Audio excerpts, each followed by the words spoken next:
প্ৰকল্প প্ৰস্তাৱ উত্থাপন কৰিছিলোঁ যে অসমৰ সকলো চৰকাৰী কৰ্মচাৰীক পুৰণি পেঞ্চন ব্যৱস্থাৰ অধীনত পেঞ্চন দিয়াৰ ব্যৱস্থা কৰিব লাগে।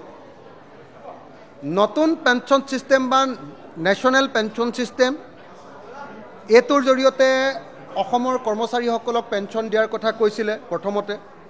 তাৰপিছত আকৌ এইবাৰ চেণ্ট্ৰেল গভৰ্ণমেণ্টে নতুন এখন আইন আনিলে গেজেট নটিফিকেশ্যন দি যে এইখন আকৌ UPS বুলি ইউনাইটেড পেঞ্চন স্কিম বুলি নতুন এখন আইন আনিলে।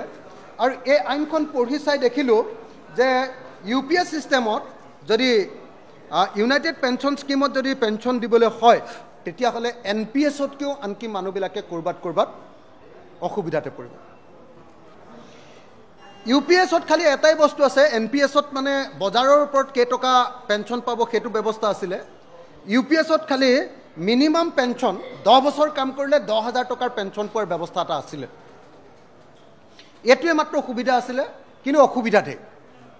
আৰু আজি যদি চাকৰিত জইন কৰিলে আৰু 10 বছৰৰ পাছত যদি কোনোবা এজন মানুহ ৰিটায়াৰ কৰিলে 10 বছৰৰ পাছত 10,000 টকাৰ যদি পেঞ্চন পায় তেতিয়াহ'লে সেই পেঞ্চনটো আজিৰ দিনৰ 1,000 টকামান হ'ব। তাৰমানে চৰকাৰী এজন কৰ্মচাৰীয়ে এজন শিক্ষকে অৰুণোদয় আঁচনিতকৈ কম পইচা পাব। অৰুণোদয় আঁচনিতকৈ পেঞ্চনটো কমকৈ পাব। গতিকে তেওঁলোকৰ জীৱন বৰবাদ হৈ যাব। আগতে মানে পেঞ্চন পোৱা মানুহজনে পেঞ্চন পাই ওলাই যাবৰ সময়ত কি কৰে, অৱসৰৰ সময়ত এটা এককালীন সাহায্য পায়। সেইটো এজনে 35 লাখ 40 লাখ এনেকৈ টকা পায়।